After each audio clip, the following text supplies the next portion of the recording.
The bright lights above the congressional hearing room hummed softly, nearly drowned out by the clicking of cameras and quiet murmurs of staffers. Millions were watching live. The Oversight Committee was in full session, investigating pandemic relief fraud. Tension was already thick in the air. But no one expected what would unfold. At the center of the room sat a gray-haired CEO in a Navy suit, flanked by lawyers. His company had received over $600 million in emergency COVID funds. Allegedly, less than 15% ever reached small businesses. The rest disappeared into shell companies and executive bonuses. That's what the hearing was about, or at least, that's what it was supposed to be. Congresswoman Alexandria Ocasio-Cortez leaned forward, her voice sharp, her expression locked in focus. Her questions cut through the CEO's rehearsed answers, like a blade. Mr. Langston, how do you explain the $2.4 million spent on private jets when your application claimed critical shortfalls in payroll? Langston shifted in his chair. As I stated before, Congresswoman, transportation was necessary to secure contracts, she interrupted, for which no documentation has been provided. Sir, these were taxpayer funds. People died waiting for help. A murmur passed through the room. Across from her, Senator John Kennedy of Louisiana tapped a pen against his binder. He waited until AOC finished her next question, then gently cleared his throat. Madam Chair, he said, if the goal here is justice, I'd recommend we let the witness speak instead of launching a campaign speech. AOC turned slightly in his direction. Senator, this isn't theater. These are lives. Kennedy gave a slow smile, leaning back. Then maybe stop acting like you're on opening night. The entire room stiffened. AOC blinked, her face unreadable. Cameras zoomed in. Viewers at home felt the shift instantly. Kennedy had struck a nerve. She leaned forward, voice rising. Excuse me? Kennedy shrugged. I'm just suggesting we all remember the difference between cross-examination and political auditioning. There was a pause, one heavy second, and then the explosion. Why don't you shut your mouth for once, Senator Kennedy? The words hit the room like a thunderclap. No one moved. A gasp came from the press row. Some aides turned their heads as if trying not to react. Others stared in disbelief. Even the CEO, under federal investigation, looked startled. Every camera caught it. Every microphone picked it up. Within 30 seconds, "Shut your mouth" was trending worldwide. News anchors scrambled to rewrite their segments. Producers whispered frantically through earpieces. Social media went into meltdown mode.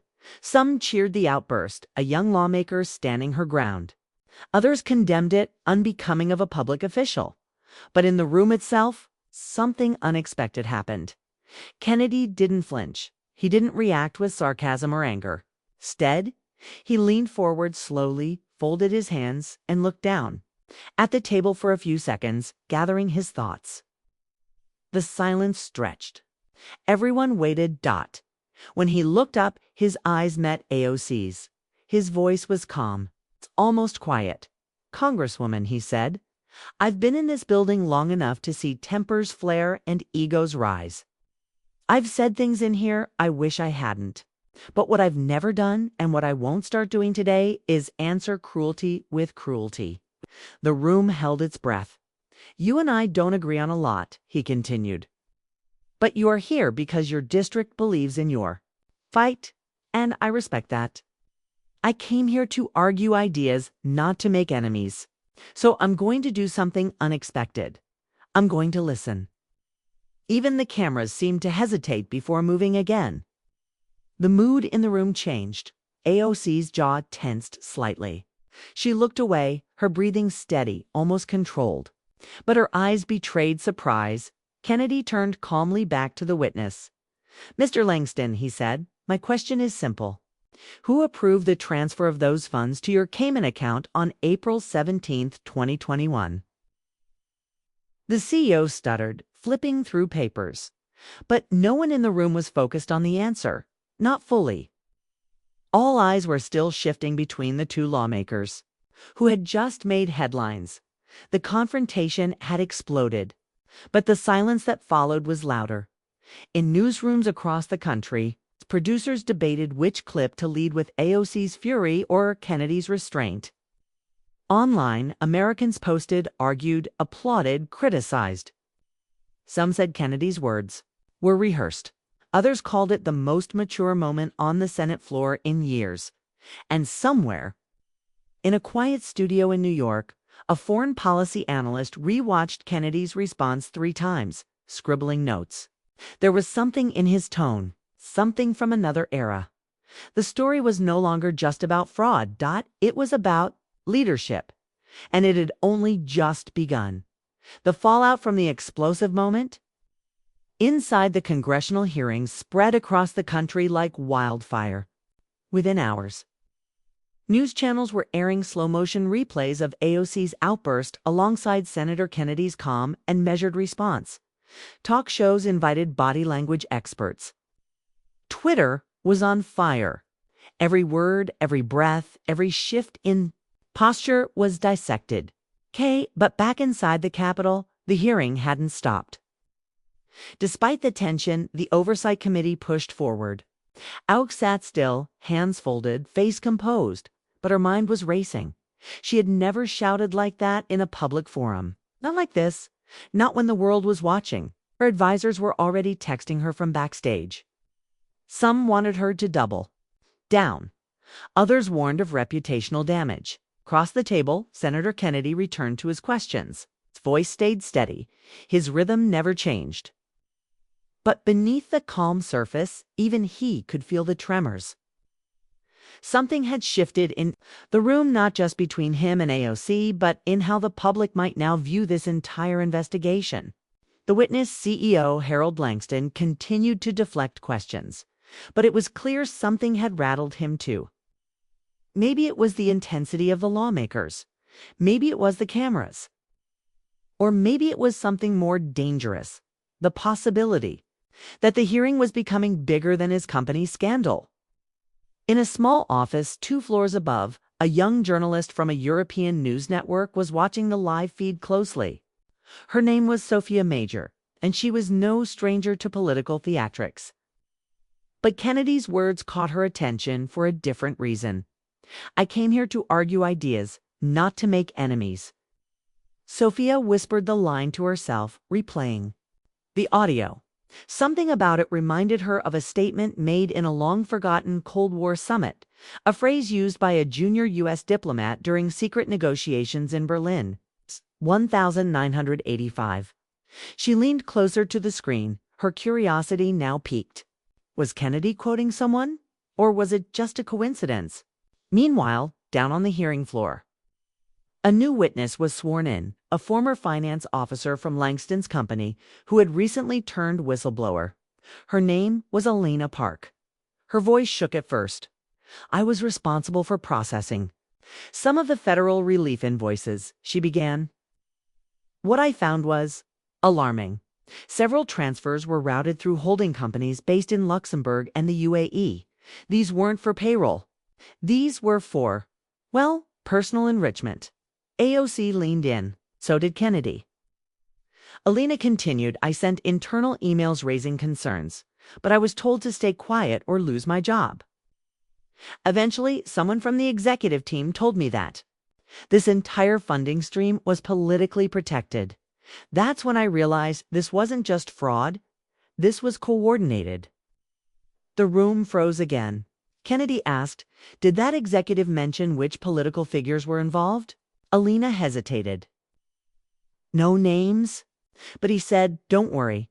This has friends on both sides of the aisle." The air in the chamber grew heavier. Now, it wasn't just a corporate scandal. It was a potential bipartisan conspiracy. And everyone in the room knew it. Outside, protesters had begun gathering. Some held signs demanding justice for small business owners. Others demanded accountability from both parties. AOC's outburst had triggered emotion, but Kennedy's reply had triggered reflection. People weren't just mad anymore. They were curious. Who's protecting whom? A few moments later, the hearing was paused briefly. AOC walked out into the hallway, surrounded by flashing cameras and a swarm of journalists. Congresswoman, do you regret what you said? She looked directly into a CNN camera. I regret losing my temper. But I don't regret demanding. Answers. Do you feel Senator Kennedy embarrassed you? She paused. No, he responded with grace. I respect that. We need more of it in government. The clip went viral within minutes. Inside the committee room, Kennedy sat alone for a few moments as others stepped away for a break. He pulled a small notebook from his coat pocket and scribbled something inside. The handwriting was precise, neat. He then closed the book and placed it beside a photo of his late brother, a soldier who died overseas, a loss that had shaped Kennedy's entire political life. Just as the break ended, a staffer whispered something in Kennedy's ear. His eyes narrowed slightly. Classified. Memo had been found linking Langston's company to a quiet meeting with foreign investors in Istanbul. Months before the pandemic. The document hadn't been disclosed before. Then it mentioned a name no one had expected, a U.S. senator still serving. The room reopened. AOC returned to her seat. Kennedy gave her a brief nod. She didn't smile, but she nodded back. For the first time in years, these two ideological enemies found themselves facing a common storm. And neither one knew just how deep it would go. The hallway outside the hearing chamber was filled with reporters, aides, and security, but none of them knew what was happening behind the closed doors of room 214. The session had reconvened, but something had changed. Both AOC and Senator Kennedy looked more focused, more serious, almost as if the morning's outburst had opened a door neither of them expected. Alina Park, the whistleblower, remained seated at the witness table, hands trembling slightly. She had just revealed that pandemic relief funds were not only misused, but possibly protected by political figures from both parties. It was a bombshell, but Kennedy wasn't looking at her. His eyes were fixed on a piece of paper in his hand, the newly surfaced classified memo. The name on it stared back at him. Senator Morrow, confidential discussion. Istanbul, December 2019. It wasn't just any name. Morrow was a powerful figure in the Senate Banking Committee. He had access to international funding networks and close ties to both Wall Street and Eastern European development groups. If he was involved, this wasn't just fraud. It was something darker, a coordinated effort to exploit a global crisis. Across the table, AOC noticed Kennedy's expression. Something wrong? She asked quietly. Kennedy didn't answer right away. Then he folded the paper slowly and slid it into his folder. Something is very wrong, he said, but I'm not sure how high it goes yet. AOC hesitated. This wasn't like him. The senator was known for his sarcasm, not for mystery. But now he looked like a man carrying a secret. At that moment, the lights flickered. A brief power surge. Then the screen behind the witness table reloaded, displaying internal email documents submitted by Alina Park. The text scrolled quickly. Most in the room couldn't keep up, but one line stood out. Confirmed, Morrow will handle the oversight. Coverage, all media leaks will be neutralized. The room went quiet again. One of the younger staffers whispered, "That means the media was part of it too." Kennedy turned to the committee chair. "Madam Chair, we need a closed-door session." Now? The gavel slammed down, cameras were shut off, media was escorted out. AOC leaned back in her chair, tension filling her chest. "You knew," she said to Kennedy, "about Morrow, about this. Didn't you?" Kennedy sighed. "Not all of it, but parts." She stared at him. "Why didn't you say something?" He looked down for a moment. "Because last time I tried to expose something like this, people died." That sentence hung in the air like smoke. "What are you talking about?" she asked. Kennedy closed his eyes for a second, as if bracing for something. Then he began to speak. Back in 1986, I was a junior attach in Eastern Europe. It was supposed to be diplomatic work, economic development, they called it. But I saw things. Us money getting funneled into shell projects, arms deals dressed up as aid, one village in Serbia. Gone after we funded a damn project that never existed. I wrote reports. They vanished. And when I went to a journalist, he turned up dead. AOC listened, stunned. This wasn't the John Kennedy she'd debated for years on television. This wasn't a Southern charm act. This was something older, heavier. So you buried it, she asked. He nodded. I buried it. I went home, became a lawyer, ran for office. Told myself I'd just try to do some good along the way. AOC didn't speak. She looked at the paper in his hand. And now Morrow's back in the middle of it. Kennedy nodded. And this time, it's not just overseas money. It's pandemic relief, meant for people drowning during lockdowns. People like the ones you fight for. She looked away. If we take this public, it could destroy him, and a lot of others. It'll also destroy us, Kennedy said. They'll say it's a partisan hit, or a fake scandal, or a distraction. She looked back at him. Unless we do it together. He raised an eyebrow. You and me? I hate almost everything you stand for, she said. But I believe you're telling the truth. Hey, and if we expose this the right way, not with a shout, not with a soundbite, but with facts, we might actually break through the noise. He stared at her for a long time. Then finally he said, All right, Congresswoman, let's give M something they can't ignore. At that exact moment, a quiet knock came on the door. A security officer entered, pale-faced. It's been a data breach, he said. The classified memo has already leaked. It's trending. Kennedy stood up. How the hell did that happen? The officer replied it was emailed anonymously to journalists, to government accounts, to foreign embassies. AOC's face hardened. We don't have time to plan anymore. Kennedy nodded. Then we move now. Outside the hearing room, the world was already reacting. And the storm had only just begun. News tickers flashed across every major screen from New York to London to Islamabad. Plots, Senate memo leaked names. Top U.S. officials in COVID fraud cover-up. Inside room 214, the Oversight Committee remained sealed. The leaked document, now in the hands of foreign embassies and rival networks, had changed everything. Senator Morrow's name was plastered across digital billboards. AOC's voice was being clipped and misquoted on evening newsreels. But the real story wasn't out yet, not the full truth. Only Kennedy and AOC knew how far the rot went. In the dimmed chamber, AOC scrolled through her phone silently. Death threats had already begun. Her staff was pulling her from public events. She glanced at Kennedy across the table. He looked calm, too calm, but his eyes were sharper than before.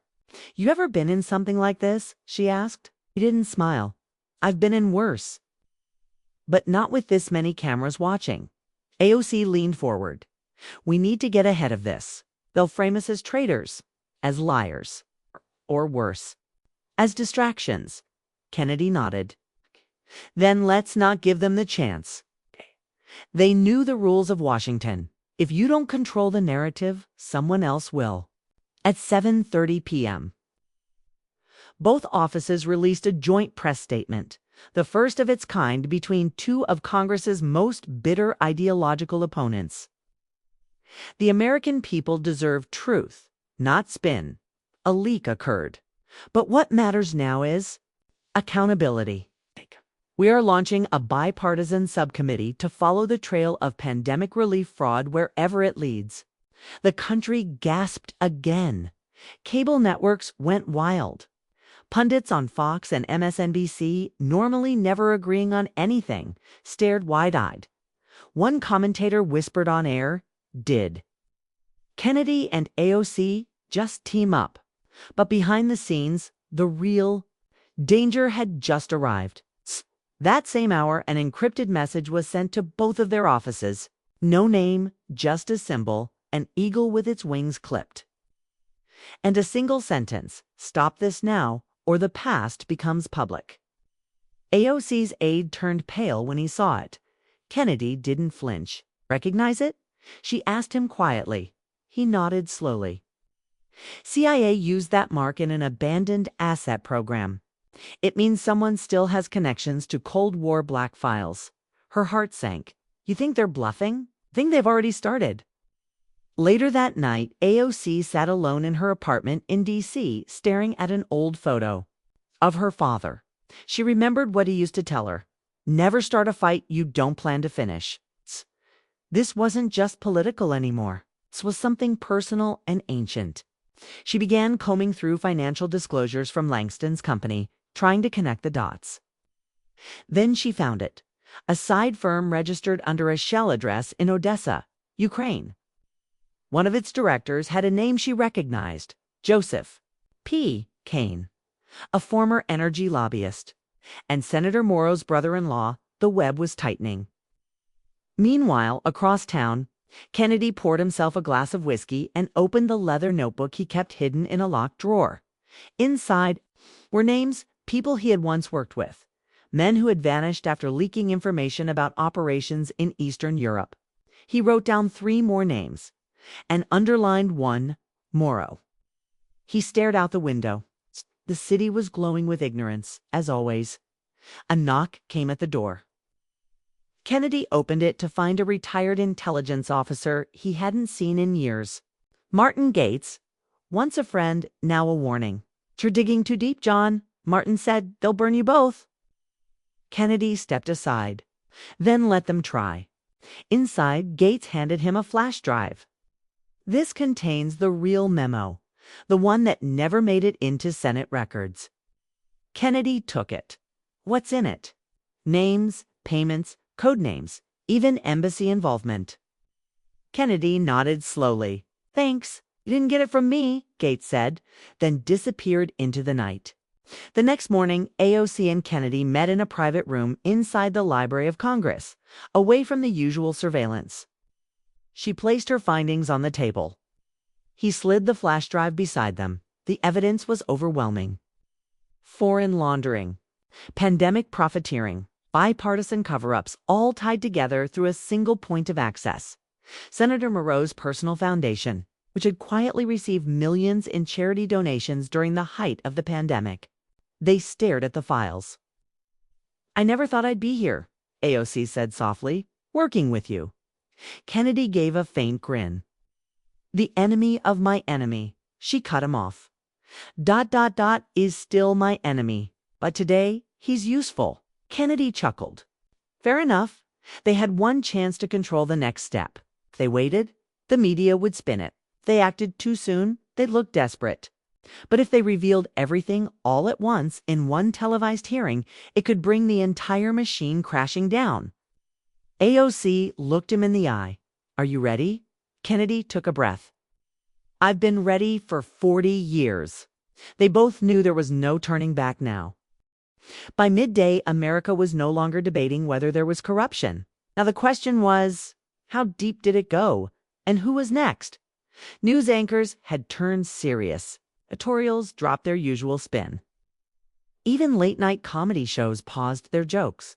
The leaked memo, the joint statement. And the sudden alliance between AOC and Senator John Kennedy had shaken the country. Not because they exposed corruption, but because people were beginning to believe it was real. In Washington, however, the machine moved fast. Behind closed doors, high-ranking officials began meeting in secret. Emergency PR teams were assembled. Talking points were distributed. Senator Morrow had disappeared from public view. No interviews, no statements. Votes his office claimed he was recovering from a health issue. But insiders knew better. He was being protected. Meanwhile, Kennedy and AOC worked under full lockdown. They had 72 hours until the next public hearing. Their plan was simple but dangerous. Present the evidence all at once, on record, on live. Television in front of the entire country. No leaks, no spin, just truth, backed by financial data, whistleblower testimony. And one key witness who hadn't spoken yet. Her name was Natalia Voronina, a former aide to the Ukrainian energy company. Tied to the shell corporations, she had fled Kyiv during the Russian invasion and was now in U.S. protective custody. Her testimony would confirm what the documents only hinted at, that pandemic funds were being funneled into international accounts through companies connected to U.S. lawmakers, including Morrow. But getting her to testify was not easy. AOC met with Natalia in a secure location just outside D.C., in an old warehouse now used for confidential depositions. Natalia was young, no older than 30, with sharp eyes and a guarded tone. They promised us safety. She said in broken English, "They said if we moved the money, no one would be hurt." But people were. And when I tried to leave, someone followed me even here. AOC nodded. "You'll be protected. But we need your voice. Without it, the people won't believe how deep this goes." Natalia hesitated, then whispered, "Senator Morrow. He came to Kyiv. He met with my boss. I saw him take a briefcase. That was it, the connection they needed." Back at the Capitol, Kennedy was dealing with his own pressure. Senior Republicans were turning on him. His phone was flooded with messages. Some begged him to drop the inquiry. Others threatened to expose his Cold War past. At one point, he received a call from a private number. The voice on the line was calm, chilling. "You still have secrets, Senator. Don't force us to remind the world who you really were in '86. Kennedy hung up without a word. He sat for a long time, staring at the old notebook. Inside, one note stood out in red ink. "Tell the truth, even if it costs you everything." That night, Kennedy met AOC in the Capitol Rotunda, one of the few quiet places left. She looked tired. So did he. "Are you sure we're not walking into a trap?" she asked. "We are," he replied, "but it's better than hiding." Went over the plan one final time. Each would speak for exactly 7 minutes. Then they'd present the documents. Then Natalia. No spin, no edits. Live feed, no delay. The world would see it all. What they didn't know, what neither of them could have imagined, was that someone else was already working to stop the hearing before it even began. The next morning, AOC's team found a breach in their communications server. Emails had been accessed. One of the files, a draft of Natalia's testimony, had been downloaded, not deleted, just copied. They knew what that meant. Someone was preparing a counterattack. Sure enough, by afternoon, fringe news sites began publishing stories claiming Natalia was a fraud, that she had once worked for a Russian oligarch, that she had lied about her identity, that she wasn't even in the USAOC, slammed her hand on the desk. "They're going to destroy her before she even speaks." Kennedy's voice came over the secure line. "Then we make her undeniable." They moved fast. They released a pre-recorded video of Natalia under oath, stating her full name, history, and details of the scheme. The video went live on Kennedy's official Senate channel, Unfiltered. Within 45 minutes, it hit 20 million views. Public support exploded. Hashtags like #LetHerSpeak, #TruthFromTheInside, and #StandWithNatalia flooded the internet. Even prominent figures who usually avoided politics spoke out. "You don't have to agree with AOC or Kennedy," one news anchor said. "But if this is true, we can't ignore it." By sunset, the countdown had begun. The hearing was scheduled for 10 a.m. the next day.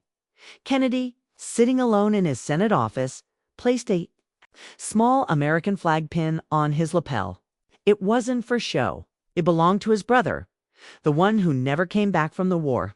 It's the one who died believing that truth mattered more than politics. In another building, AOC prayed silently, not for victory, but for strength. Knew what they were walking into. As night fell, the Capitol loomed against the orange sky. Tomorrow, everything would change. The next morning began in silence. No protest chants. No reporters yelling questions. Even the wind around the Capitol felt still, like the entire city was holding its breath. At exactly 10 a.m., room 214 was packed. Every seat was filled. Cameras were locked in place. Foreign media sat shoulder to shoulder with domestic outlets. The live feed had already drawn millions of viewers before a single word was spoken. Senator John Kennedy entered first, slow and calm, holding a manila folder close to his chest. Behind him came Alexandria Ocasio-Cortez, eyes sharp but calm, walking like someone who had already made peace with what was coming. At the front sat the committee chair, already tense. "Congresswoman Ocasio-Cortez," she said, "you may begin."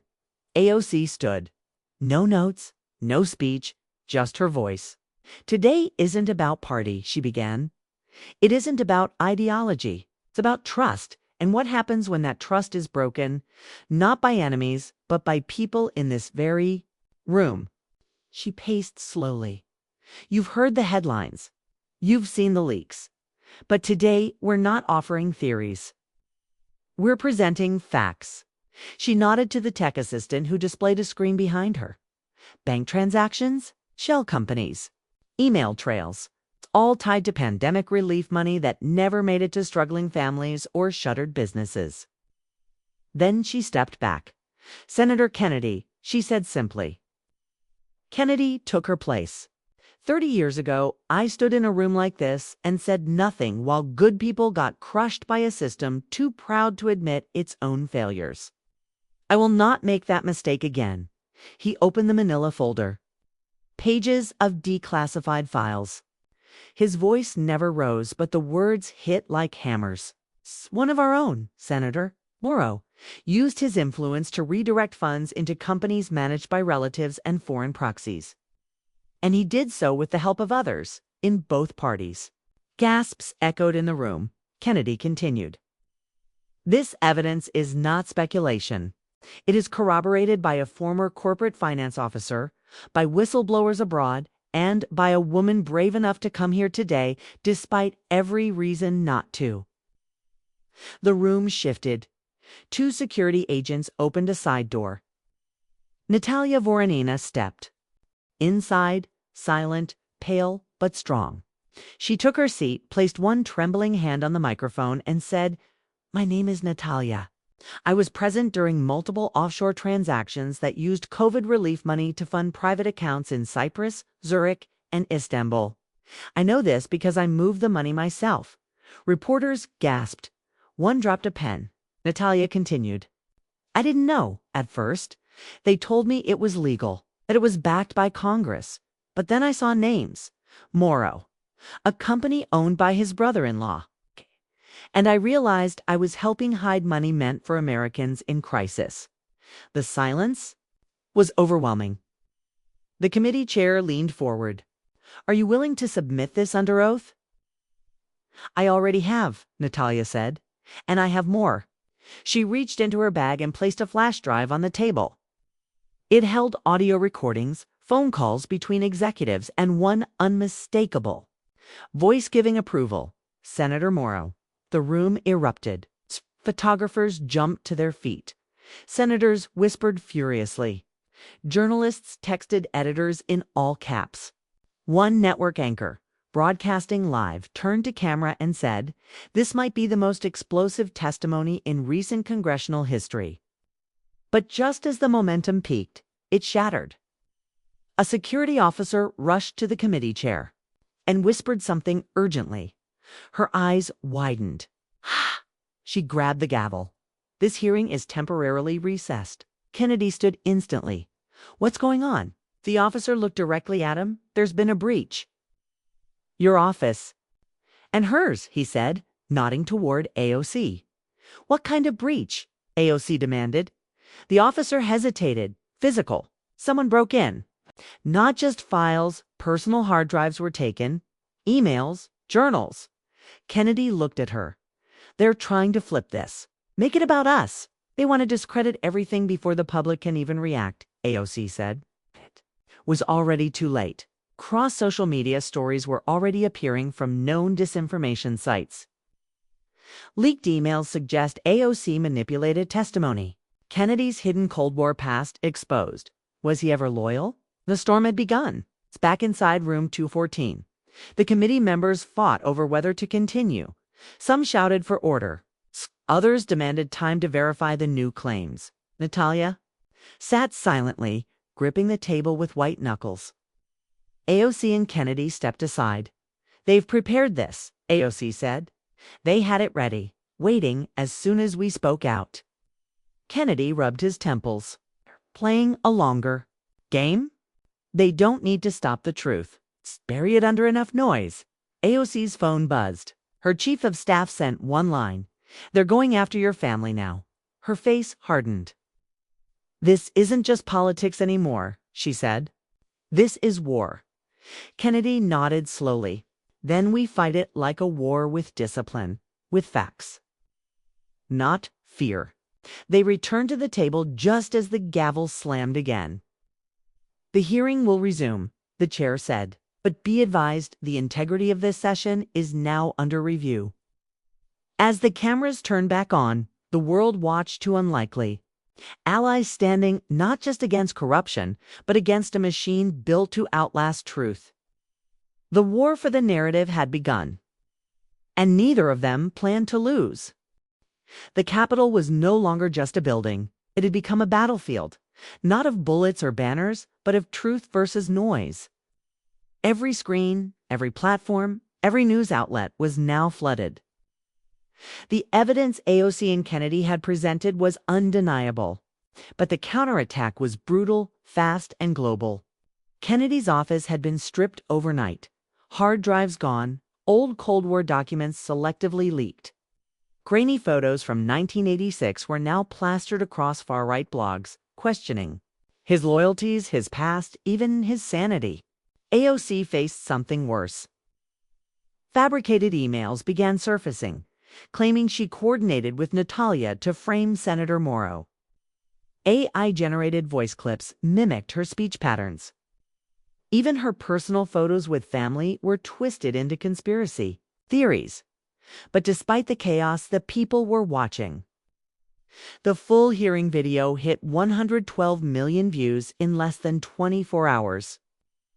In homes across the country, working-class families, veterans, students, single mothers all saw what the headlines tried to drown. The truth didn't shout. It stood still, calm, detailed, and real. Inside a small hotel near Union Station, AOC sat in a borrowed suit, her phone dead, security increased. Across the table, Kennedy stirred black coffee with one hand, flipping through printed news articles.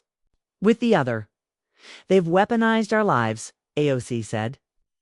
"Turned every year we've ever lived into ammunition." Kennedy didn't look up. "They don't need to prove us wrong.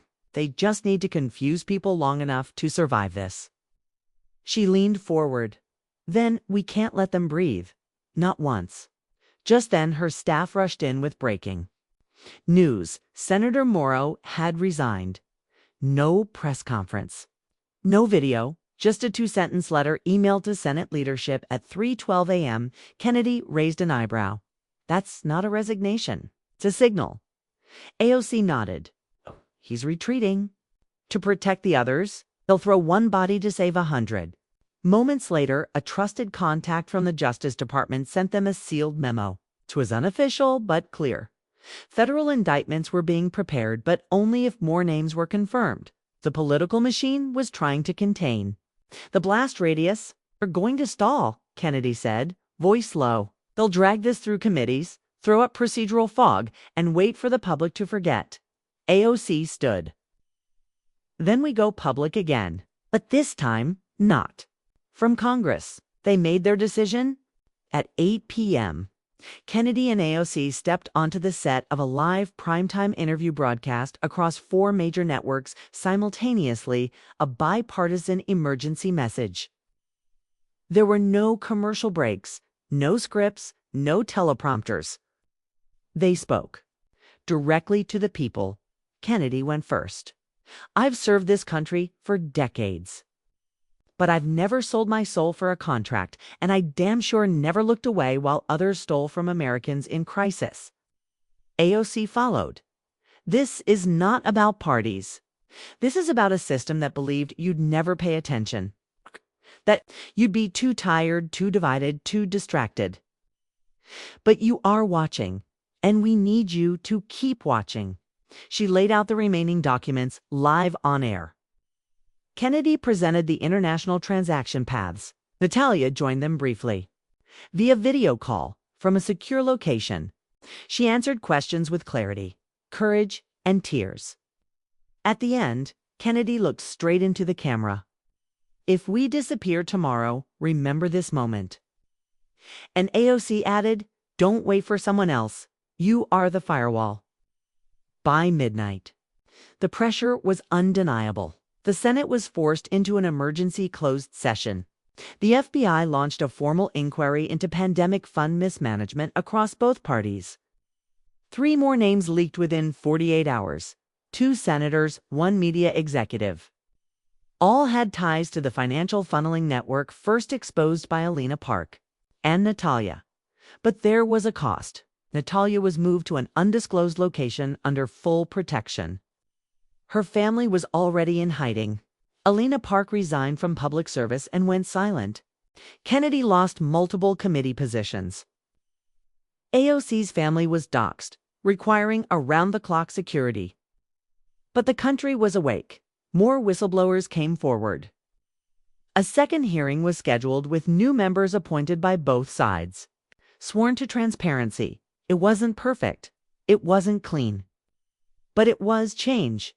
Back inside room 214, a week later, AOC walked in early, alone, quiet.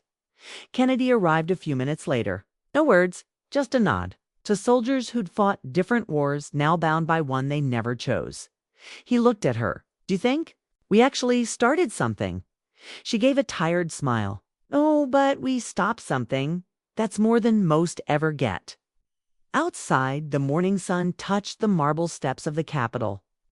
And for the first time in years, it felt like the building was listening.